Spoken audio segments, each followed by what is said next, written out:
31절의 말씀입니다.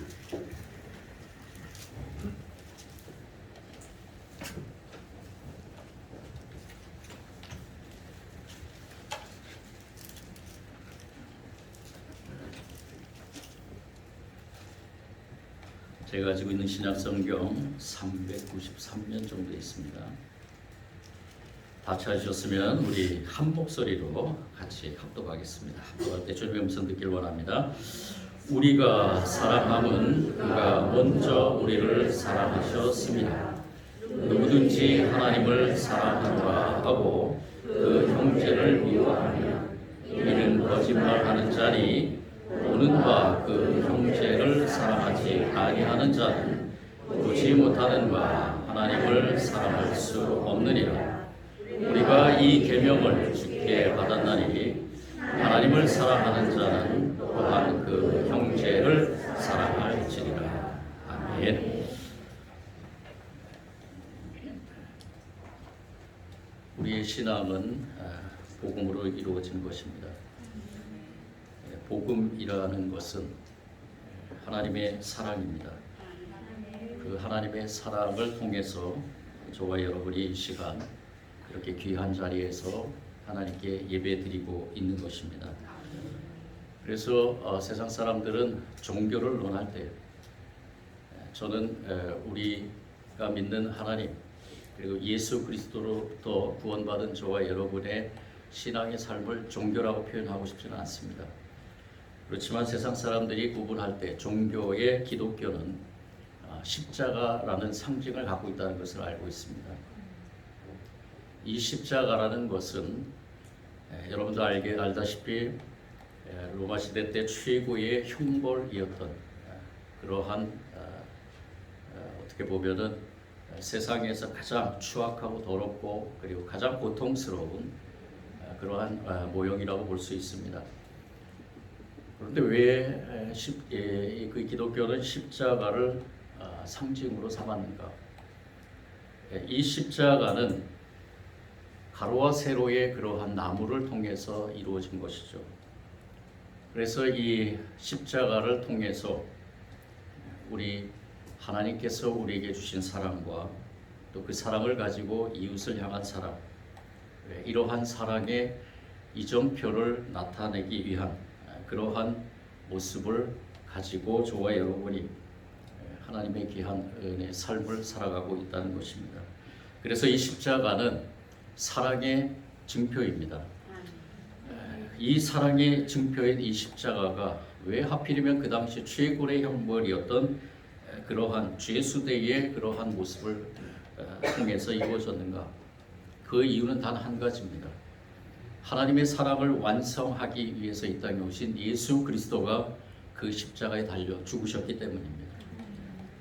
세로와 가로의 그 형상을 가진 그 십자가의 중심에 누가 있으셨느냐? 바로 예수 그리스도가 있으셨습니다.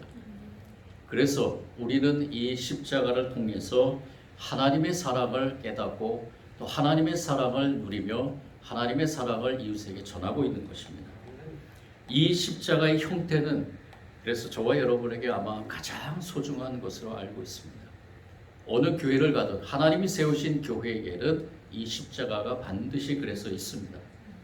그리고 저와 여러분이 몸속에 십자가의 흔적이 있는 줄 믿습니다.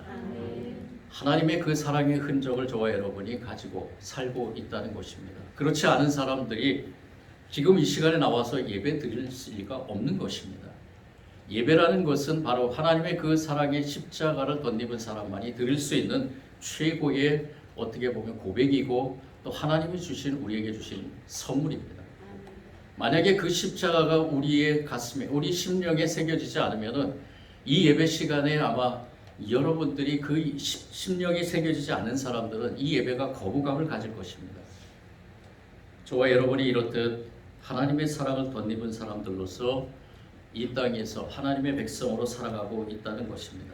오늘 사도 요한은 새 계명을 선포하면서 하나님이 우리에게 주신 사랑과 그리고 그 사랑을 입은 사람들이 이제 나아가서 세상을 향해서 모든 사람들과 그 사랑을 나누는 그러한 관계에 대해서 선포하고 있는 것입니다. 이 십자가의 사랑, 이 십자가의 사랑은 바로 세로 사랑과 가로 사랑이 완전히 이루어진 그러한 사랑이라는 것입니다. 우리가 오늘 이 시간에 다시 한번 이 십자가의 사랑을 깊이 묵상하길 원합니다. 목사님, 우리 다 알고 있습니다. 알고 있는 것과 우리 삶에서 그 사랑을 실천하는 삶에는 크나큰 차이가 있다는 것입니다.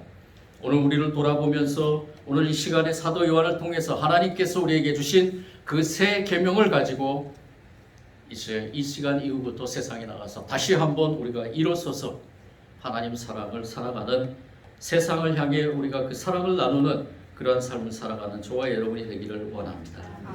이렇게 하나님과 우리의 그 관계 속에서 이 사랑으로 이루어졌다는 것, 하나님의 그 귀한 은혜의 내림 사랑을 통해서 저와 여러분이 오름 사랑으로 응답하는 그러한 삶을 살아가야 될 줄 믿습니다.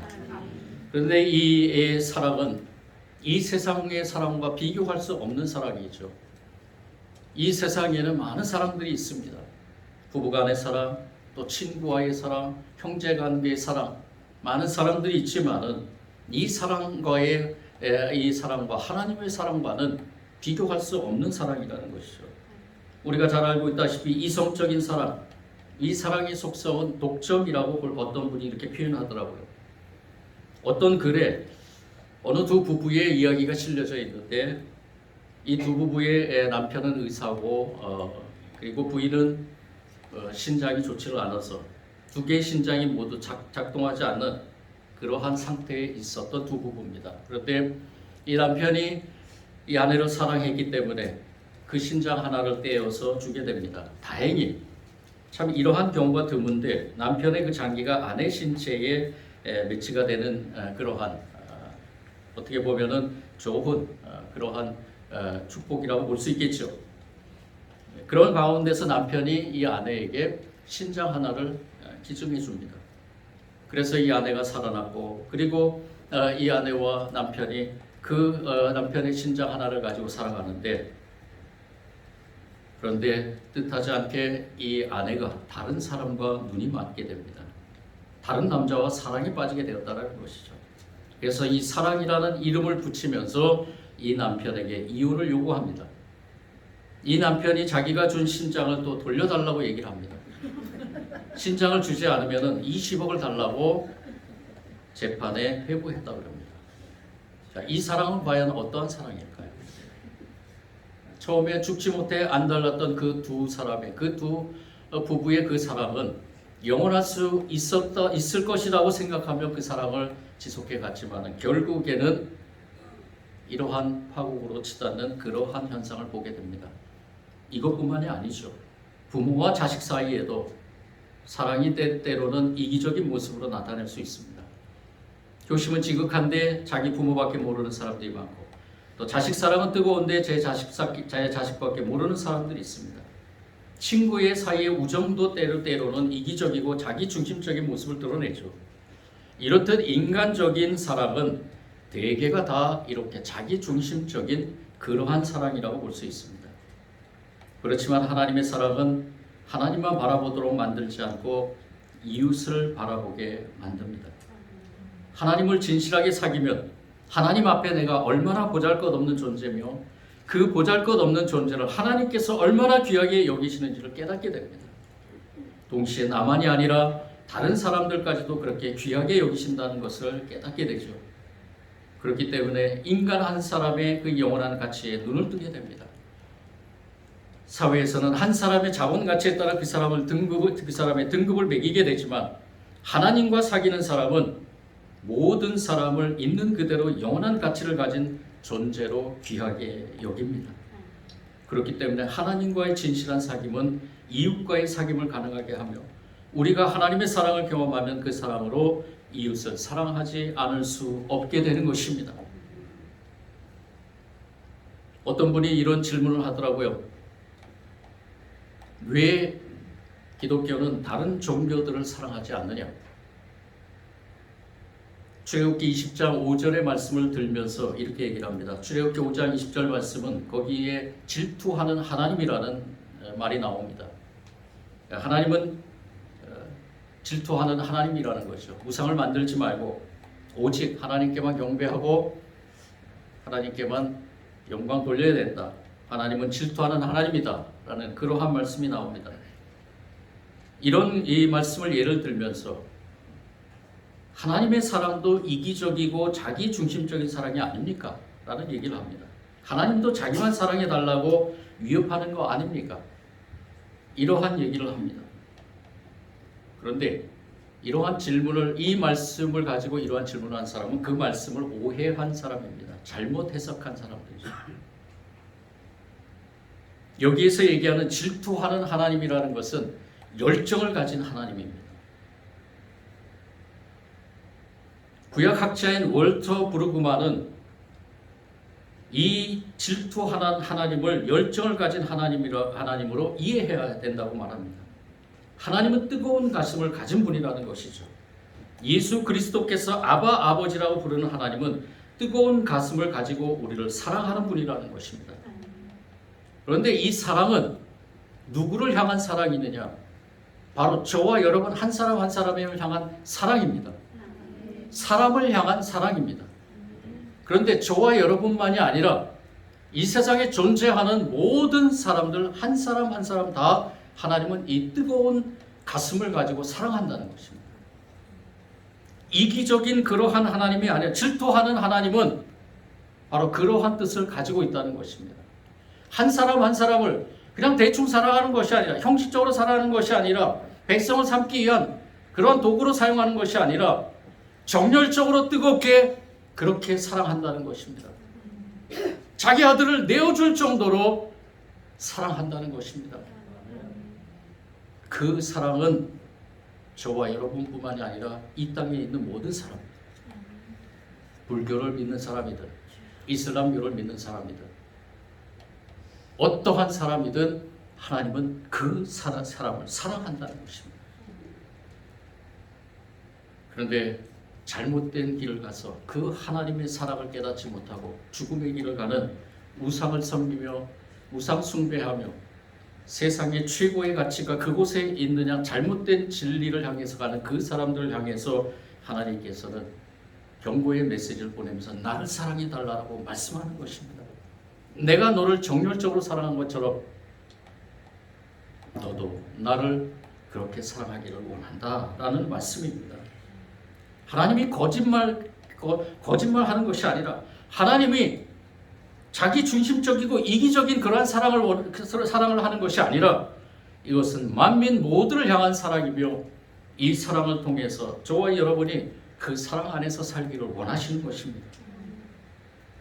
오늘 말씀에서 하나님께서는 분명하게 사도 요한을 통해서 선포하십니다. 우리가 사랑하면 그가 먼저 우리를 사랑하셨다. 하나님이 먼저 우리를 사랑하셨다는 것입니다. 하나님이 저와 여러분을 사랑하셨다는 것입니다. 여러분들 느끼십니까? 여러분들 가슴이 많이 뛰십니까? 여러분들 영이 그 사랑으로 가득 차 있습니까? 오늘 메말라 있다면 다시 한번 하나님의 사랑으로 돌아가길 원합니다. 저와 여러분이 하나님의 사랑을 덧느끼길 원합니다. 처음 하나님을 만났을 때 그 첫사랑을 다시 한번 회복하길 원합니다. 우리는 끊임없이 그 회복의 작업을 가야지만 저와 여러분이 그 사랑을 가지고 또 더 나아가서는 모든 사람들을 사랑할 수 있게 되는 것입니다. 사도 요한은 이렇게 또 그 다음 말씀에 외치죠. 누구든지 하나님을 사랑하노라 하고 그 형제를 미워하면 이는 거짓말하는 자니, 거짓말쟁이라는 거예요. 하나님을 사랑하노라 하고, 여러분들 하나님 사랑하십니까? 하나님 사랑하십니까? 하나님이 우리를 사랑했듯이 우리도 하나님을 사랑한다고 고백합니다. 그런데 그렇게 고백하면서 형제를 미워하면 이는 거짓말하는 자니 보는 바 그 형제를 사랑하지 아니하는 자는 보지 못하는 바 하나님을 사랑할 수 없느냐. 이 말씀이 우리에게 도전이 되고 시험이 되고 때로는 이 말씀 속에서 저와 여러분이 쓰러지고 넘어질 때가 많이 있습니다. 어떤 분은 이 말씀에 자신이 없어서 우리가 믿는 이 신앙을 저버리고 다른 길로 가는 사람도 있습니다. 우리는 연약합니다. 우리가 할 수 있는 그 사랑의 범위가 어디까지인가 고민하면 고민할수록 저와 여러분은 끊임없이 한계에 부딪히게 됩니다. 우리는 거짓말쟁이라고 할 수 있겠습니다. 그렇지만 우리가 지난주에 말씀을 나눴듯이 저와 여러분에게는 성령님이 함께 하십니다. 끊임없이 나를 돌아보고 내가 과연 하나님을 사랑하듯이 이웃을 사랑하고 있는가? 내가 하나님을 사랑하듯이 나의 남편을 사랑하고 있는가? 내가 하나님을 사랑하듯이 나의 아내를 사랑하고 있는가? 내 자식들을 사랑하고 있는가? 내 부모를 사랑하고 있는가? 이렇게 돌아보며 하나님의 그 사랑 앞에 겸손해질 수 있는 저와 여러분은 바로 하나님의 자녀라는 것입니다. 오늘 글에 이렇게 쓰여 있는 것을 보게 됩니다. 우리가 만일 하나님을 믿는다고 하면서 우리 가정의 최고 가치가 사랑 깊은 사귐을 나누는 일에 있지 않다면 우리는 어느 정도 거짓말을 하고 있는 셈입니다. 만일 부부 사이에 진정한 인격적 사귐은 없고 일방통행만 있다면, 그것도 하나님을 진실하게 믿고 있다고 말하면 우리는 거짓말하는 셈입니다. 가정에서 폭행이 오고 간다면 그건 더 말할 것이 없습니다. 만일 아이들과 사이에 사랑 깊은 사귐은 없고 잔소리와 닥달만 있다면, 그러면 하나님을 믿고 있다고 말하면, 그러면서 하나님을 믿고 있다고 말하면 우리는 거짓말을 하고 있는 셈입니다. 진실하게 하나님을 사귀고 그 사랑 안에서 뿌리를 내리고 자리를 잡고 살아간다면 우리는 배우자나 자녀나 부모, 형제와 진실한 사귐을 나누며 살아갈 수 있어야 합니다.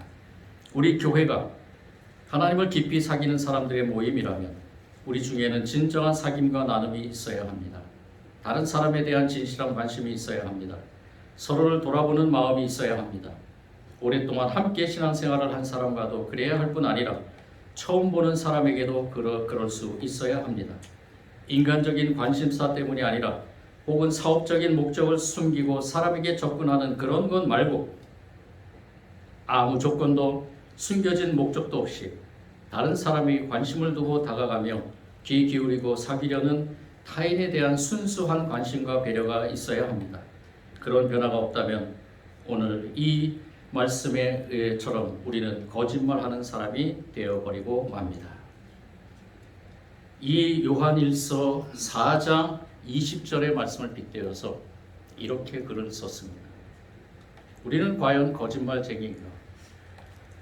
우리를 돌아보면서 우리가 이러한 신앙의 삶을 살고 있는 가운데서 진정으로 하나님이 주신 그 사랑을 나누지 못하는 그러한 우리 자신의 모습을 바라보면서 이렇게 글을 통해 어쩌면 고백하고 있는 것인 줄 모릅니다. 신학자인 다이애나 버클러 베스는 이렇게 얘기를 합니다. 낯선 사람을 환대하여 한 가족이 된 듯이 느끼도록 만드는 것은 교회 성장 전략이 아니라 하나님의 사랑을 경험한 사람이면 누구나 가지고 있어야 할 가장 기본적인 덕목이다. 우리 교회가 그러한 교회가 되기를 원합니다. 우리 교회가 성장한다는 것은 바로 이 사랑의 깊이가 깊어져야 된다는 것입니다. 하나님과 우리와의 관계, 그러한 관계 속에서 하나님과 나와의 그 사랑의 관계뿐만이 아니라 그 사랑의 관계를 통해서 우리가 성도들과 성도들의 사랑, 오늘 이 예배에 참여한 여러분들 모두가 각자가 내가 그 사랑을 가지고 먼저 다가가고 또 그 사랑을 받아야 되죠. 그 사랑을 나도 받아야 됩니다. 그 사랑을 받으며 세로의 그 사랑의 그 힘을 힘입어서 가로의 사랑을 완성해 가는 그러한 교회가 성장하는 교회라고 볼 수 있습니다. 우리 교회가 그러한 교회가 되길 원합니다. 끊임없이 사랑한다고 고백하면서 우리의 심령에 너무나 연약하지만 너무나 부족하지만 저와 여러분이 그러한 심령을 가지고 끊임없이 고백하고 사랑합니다 고백하고 고백하면서 표현하면서 우리가 그 사랑을 통해서 하나님 나라를 살아가며 하나님 나라를 확장해가는 것입니다. 우리 천진중앙교회가 하나님 나라의 모형이 되길 원합니다. 여러분들 들어오시면서 이쪽에 큰 돌에 뭐라고 새겨져 있습니까? 하늘 나루터라고 새겨져 있죠. 이곳은 하나님 나라를 가기 직전의 나루터입니다. 우리 교회가 그런 교회가 되길 원합니다. 그렇다 그러면은 교회가 싸우고 서로 미워하고 질투하고 우리 내면에 있는 속성을 다 드러내는 것이 아니라 어쨌든 하나님 나라의 백성이기 때문에 사랑이라는 하나님의 뜻대로 근심하는 것은 바로 사랑으로 하나가 되자는 것입니다. 사랑으로 하나가 돼서 또한 우리가 올해 주어진 그 귀한 목표가 있죠. 복음으로 교회를 이롭게, 세상을 새롭게. 복음이라는 것이 무엇입니까? 복음은 바로 사랑입니다. 하나님의 사랑입니다. 예수 그리스도이십니다. 십자가의 사랑을 완성하신 그 예수 그리스도로 교회를 이롭게, 세상을 새롭게. 교회를 사랑하고 세상을 사랑하는 하나님의 뜻대로 근심하는 목회는 바로 이러한 것입니다. 저에게 하나님께서 목회의 명령을 내리시면서 주신 말씀 가운데 하나님의 뜻대로 근심하는 네가 되라.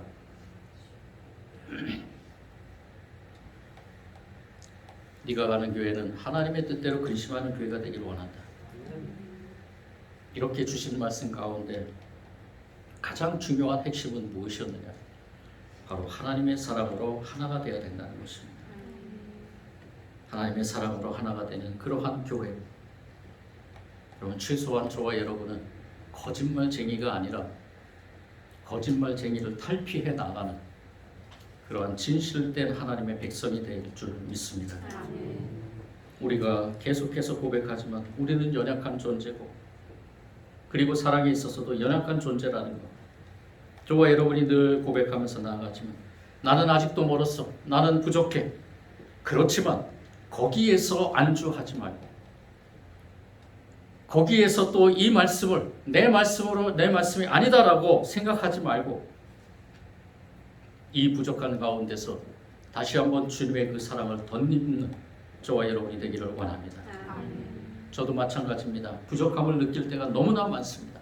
가정 안에서나 또한 목회하는 속에서 또한 사람들을 만나는 가운데서 또 내가 모르는 사람들 그러한 사람들과 관계 속에서 목사라고 하면서 최소한 그래도 예수님을 닮지 못해도 예수님이 명령하신 그 명령대로는 살아야 되는데 그렇게 살지 못할 때 너무나 많습니다. 우리가 아무리 하나님과 깊은 사귐을 나눈다 해도 완전해질 수는 없습니다. 아무리 하나님과의 사귐이 깊어도 가족들에 대한 나의 사랑에 결함이 있을 수밖에 없고요. 이웃에 대한 사랑에도 한계가 있습니다. 교우들을 향한 사랑에도 제한이 있습니다. 우리에게는 그 같은 한계가 있습니다. 그것을 인정하는 것은 매우 중요한 일입니다. 만일 그렇지 않다고 생각한다면 그 사람은 상습적인 거짓말쟁이가 된다는 것입니다. 우리가 사랑에 있어서 부족한 것으로 판명되는 것은 당연합니다. 다만 하나님과의 사귐의 능력이 나를 변화시키고 있느냐라는 문제입니다. 만일 하나님을 믿는다고는 하지만 진정한 사귐이 없고 따라서 사귐의 능력이 내게서 활동하고 있지 않다면 그러면서도 스스로 기독교인이라고 생각하고 그렇게 말하고 다닌다면 그 사람은 오늘 이 말씀의 표현을 이용하자면 상습적인 거짓말쟁이입니다. 하지만 자신의 부족함을 항상 인식하고 하나님과 더 깊은 사귐에 힘쓰고 그 사귐의 능력으로 점점 더 사랑의 능력이 커가고 있다면 그 사람은 때때로 의도하지 않는 거짓말을 범하긴 하지만 상습적인 거짓말쟁이가 쟁이는 아니라는 것입니다. 상습적인 거짓말쟁이에게는 희망이 없습니다. 이미 마음이 썩어서 변화될 여지가 별로 없다는 것입니다. 자신의 잘못과 한계를 인정하지 않습니다. 하지만 하나님과의 사귐에 힘쓰며 그 사귐의 능력으로 가정에서 교회에서 그리고 사회에서 이웃을 사랑하기 위해 힘쓰는 사람에게는 희망이 있습니다.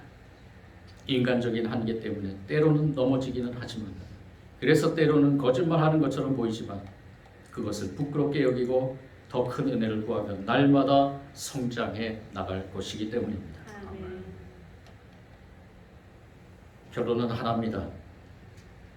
하나님과의 사귐을 이뤄가기를 원합니다. 여러분들 십자가라는 이 모형은 어떠할 때 가장 튼튼하다고 생각하십니까? 가로의 나무가 튼튼해야 십자가의 모형이 튼튼해집니까? 쓰러지고 넘어지지 않습니까? 아니죠. 세로의 나무가 튼튼해야 가로도 튼튼해집니다. 제가 우리 교회를 증축하면서 이 십자가의 모형을 우리 교회의 부분, 이 지금 보이는 모든 곳의 한 목수분과 같이 만들었습니다. 그러면서 이 십자가의 세로를 먼저 만들었습니다. 세로를 만들면서 그분한테 얘기했습니다. 이것이 하나님의 사랑입니다. 하나님이 당신을 사랑하십니다. 하나님의 사랑이 당신에게도 임할 줄 믿습니다. 그리고 세로를 만들면서 이 사랑을 입은 사람들은, 하나님의 사랑을 입은 사람들은 끊임없이 이웃을 사랑하려고 노력합니다. 그것은 왜 그러느냐? 하나님의 사랑이 함께하기 때문이라는 것입니다. 우리가 직장에서나 사회에서나 모든 사람들을 사랑으로 대하는 그러한 저와 여러분이 되기를 원합니다. 교회에서 참된 사귐을 나누는 형제 자매를 얻기를 원합니다. 우리 모든 사람들이 진실한 하나님의 사람들이 되기를 원합니다. 우리가 교회에 와서 누구나 같이 함께 가족 공동체가 돼서 우리는 서로 가족으로서 하나님의 사랑을 덧입은 가족 구성원으로서 서로가 서로를 위해 기도해주며 위로해주며 칭찬해주며 더 나아가서는 기쁨을 같이 나누고 슬픔을 같이 나누고 어려움이 있을 때 그분을 위해서 그 어려움 가운데서 내가 해야 될 일이 무엇인가를 고민하면서 그리고 최소한 그분이 나에게 기댈 수 있도록 어깨 하나 정도는 내어줄 수 있는 그러한 저와 여러분이 되기를 원합니다. 가로 사랑이 튼튼해야 세로 사랑이 튼튼하듯이 저와 여러분이 먼저 하나님과의 관계를 올바른 사랑으로 정립해 나가길 원합니다. 우리가 이 말씀을 통해 적용할 것, 해야 될 것, 분명한 것은 바로 하나님과의 관계에 먼저 우리가 앞장서야 된다는 것입니다. 구원의 확신을 얻은 일도, 참된 진리를 발견하는 일도, 마음의 상처가 치유되는 일도, 나에게 주어진 소명을 발견하는 일도 모두 하나님과의 사귐에서 일어납니다. 하나님의 사랑을 덧입어야 됩니다. 나의 영적 시야가 밝아지는 일도, 내 박약한 의지가 새로워지는 것도, 내 부족한 사랑이 온전해지는 일도 모두 하나님과의 사귐에서 시작이 됩니다. 그러므로 결국 내 가정의 문제도, 내 직장의 문제도, 그리고 우리 교회 문제도 모두 하나님과의 참된 사귐에 그 해결책이 있다는 결론이 나옵니다. 이 일에 앞으로 우리 모두 최고의 관심사가 되기를 원합니다. 우리 교회가 그러한 교회가 되므로 우리 교회 안에서 일어나는 모든 일들 가운데서 하나님의 사랑으로 가득 차며 또한 우리 가정과 우리 사업장과 일터와 우리 모든 삶에서 하나님의 사랑이 가득한 그러한 모든 삶의 터전들이 되기를 간절히 원합니다. 우리의 삶을 통해 십자가 형태의 신앙을 온전히 이루어 나가시는 주님의 은총이 저와 여러분에게 임하기를 간절히 축원합니다. 사랑해 주님 감사합니다. 주님의 그 사랑, 새로 사랑의 귀한 기쁨의 맛을 우리가 느끼며 또한 가로 사랑을 실천함으로 우리를 위해 그 십자가에 죽으신 주님의 사랑을 덧입어 나가기를 원합니다. 부족하고 연약해서 저희들의 그 사랑을 아무리 사랑 그렇게 얘기하면서 나간다 하더라도 우리가 그 사랑을 실천하기가 얼마나 힘든지요.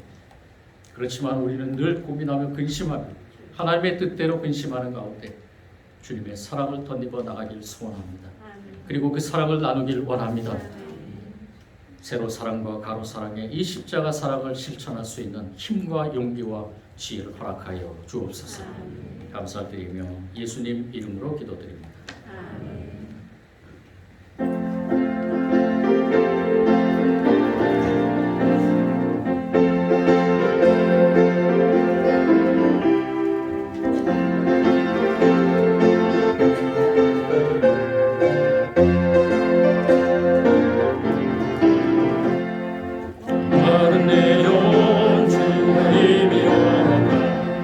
귀한 영생 주여 갈망합니다. 그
일어나셔서 공헌상 드리겠습니다.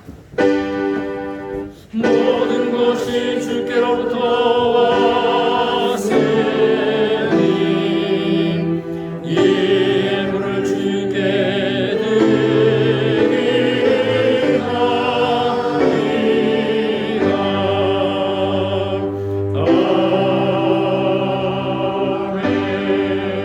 아멘. 은혜의 하나님, 이 시간 우리에게 귀한 은혜 주심에 감사하면서 예물 올려드립니다. 우리에게 허락하신 것 중에 10의 1은 주님의 것임을 고백하며 11조 예물 올려드립니다. 우리에게 주신 은혜 감사하며 주님 앞에 또 감사 예물 올려드립니다. 이 땅의 선교와 교회 건축과 또 이 지역사회 복지를 위해 제목제목 달아 올려드리는 모든 물질의 예물과 시간과 노동을 올려드리는 봉사와 헌신의 예물도 받아 주옵소서. 또한 특별히 기도하며 소원하며 1,000번째 예물도 올려드립니다. 이 모든 예물이 주님께는 기쁘며 드린 손길 위에는 축복일 줄 믿습니다. 주님의 뜻을 이뤄가기 위해서 몸부림치며 주님이 주신 사랑을 이뤄가며 사랑의 그 관계를 이뤄가기를 소원하며 몸부림치며 살아가는 주의 백성들이 혹여나 물질로 시험받지 않도록 주님의 적절한 물질의 축복을 누리게 하여 주옵소서. 주님의 전에 몸의 연약함으로 나지 못한 환우들이 있습니다. 주님 불쌍히 여겨주시고 주님의 치유의 영이 임하기를 원합니다. 성령님 어루만져 주시길 원합니다. 그 치유된 모든 곳이 주님의 흔적인 줄 믿게 하여 주시고 그 상처를 가지고 오직 주님과 더욱더 깊은 사랑의 교제를 나누는 성도들 되게 하여 주옵소서. 모든 성도들의 가정과 기업과 자녀들의 학업과 흩어져 있는 모든 자손 가정에 형통함의 축복을 내려주셔서 한 주간 좋은 소식들 오가게 하여 주옵소서.